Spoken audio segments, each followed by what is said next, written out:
Where is it? Come on. No, not here. Where is it? Where? Come on. Where is it? No.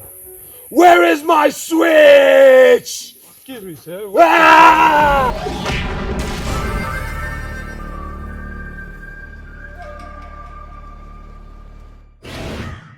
Bloodroots is awesome.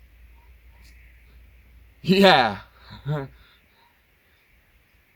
Not all games can be as perfect and polished as Cyberpunk 2077. Sometimes all that is needed for a game to make an impact is for it to accomplish one thing. Being fun. It's being fun.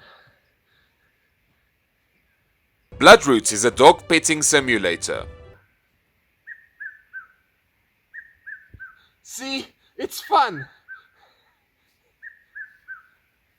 When I first saw the Bloodroots trailer, I thought that it looked fun, but I had dogs at home. On one rainy day, my dogs smelled wet, so I couldn't pet them. Luckily, Bloodroots was on sale in the eShop, so I picked it up and found out that there's more to this game than just petting dogs. In order to keep you busy between all the heavy petting, the game offers some fast-paced, blood-filled, action-packed gameplay that is not half bad. The experience is all wrapped up in a gorgeous cartoonish art style that is set in an old western setting. Well, the western theme can be slightly debated, as the game features some steampunk elements as well as EDM inspired sections. Luckily this is a game, so people who want to debate this should just chill the fuck out. The less realistic cartoonish art style and the game's weird world mixed with the soundtrack creates the perfect combination to tell this bloody violent tale. The story of Bloodroots starts off with our antagonist, Mr. Wolf, hastily making his way through thick white snow. He soon reaches a village that has fallen victim to a massacre with dead bodies laying around everywhere. He makes his way through the village and finds an axe, only to be approached by a gang named the Blood Beasts. The leader of the Blood Beasts shoots Mr. Wolf, attacks him with an axe, and then leaves him for dead in a pool of blood. Big mistake. Huge. Mr. Wolf miraculously escapes death and sets out on a bloodthirsty path of revenge, seeking out the one who tried to kill him and not letting anyone or anything get in his way. While having a lot of cliches and not doing much in terms of creating a unique story that hasn't been told before, the story still sets the perfect basis to accompany the gameplay. Sometimes, even classical stories and tales that we've heard before can still deliver an exciting and entertaining time when done right. The game's story is broken up into 3 main revenge-driven acts consisting of smaller parts and levels. The controls are simple. Move, jump, pick up and attack are your basic actions, and the game doesn't need more than this. Every level is filled with enemies who try and eliminate you, and your goal is to fight your way through all the enemies in the area to move on. The fun factor in this game comes from how you accomplish this. Everything is a weapon. Levels are filled with tons of objects and weapons that you can utilize to eliminate everything in your path. Items are always placed in a set place on the levels, so you always have the same items at your disposal through each run. The weapons you choose to grab and the way you utilize them against your opponents is what makes the difference in your run.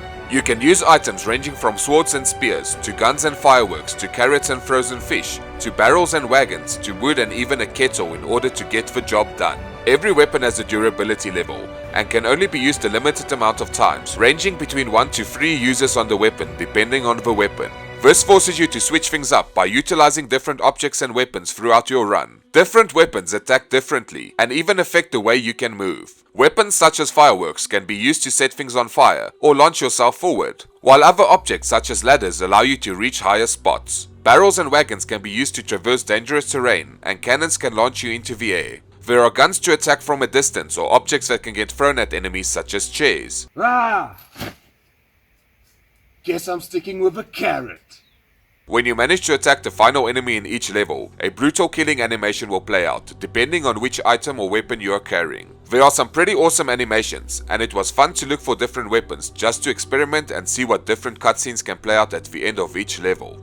These add a little extra to the feeling of accomplishment when you manage to do a perfect run on a level.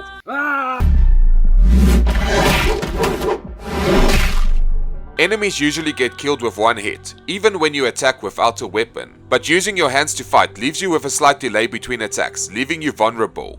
There are exceptions to one-hit kill enemies, with some enemies using items to shield themselves, requiring you to hit them twice, as well as boss battles, which is an entirely different thing on its own. The downside to this one-hit mechanic is that you also die from a single hit, and enemies are very rarely alone.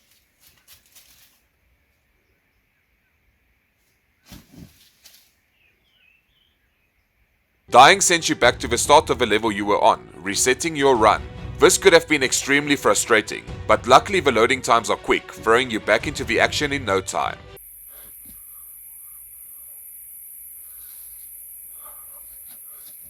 The grouping of enemies means that only focusing on one enemy will make you end up as an upside down Pepsi. In order to survive a run, you will either need to be a super virgin, or you will need to combo movements and attacks together in order to deal with all the enemies in a group. Some weapons will allow you to slice through multiple enemies at once, while others will require you to constantly pick up something new to hit the enemy with. Each run you give adds a little something, as you should have learned what worked and what didn't in your previous run, helping you become better and better, understanding how to move through the area efficiently, what to use and who you should watch out for until you perfect your run. Some stages offer platforming sections which are not necessarily the greatest, but it helps to switch stages up enough to make them feel different from one another. Some platforming sections require simple jumps and the use of objects in the environment, while others require you to use weapons to clear bigger gaps or reach higher spots. The platforming sections can however sometimes feel unforgiving, as missing a well-timed jump could send you back to the beginning of a level. Oh, come on! Even with its challenging gameplay, the game never felt unfair, and every time I died it was because I made a mistake or miscalculated my speed. There were however a few times where I felt like I hit a roadblock, not being able to get past certain points, but with enough repetition, I ended up nailing even the toughest parts.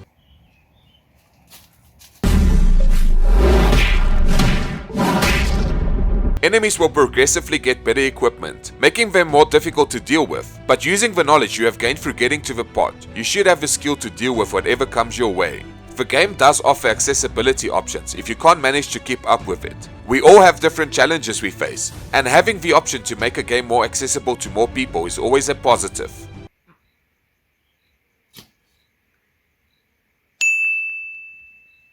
At the end of each act, you will encounter a boss and initiate a unique boss battle that switches up the gameplay for a thrilling conclusion to each part of the story.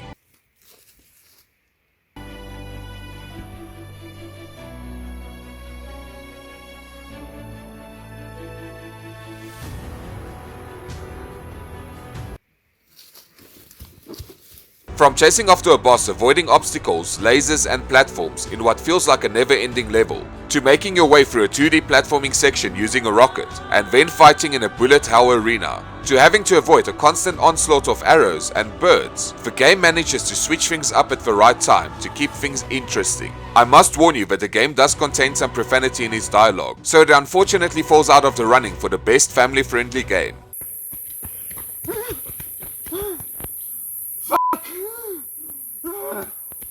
Bloodroots is by no means the next game of the year.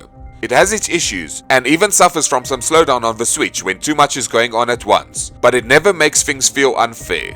It is a relatively short experience if you manage to have the perfect run on each level, but the point of a game is to die.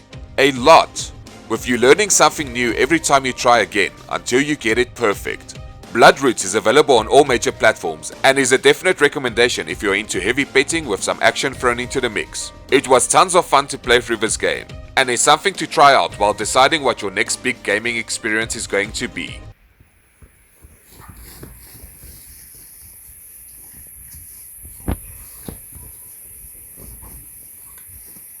Mango Peach! Because Mango Peach loves you.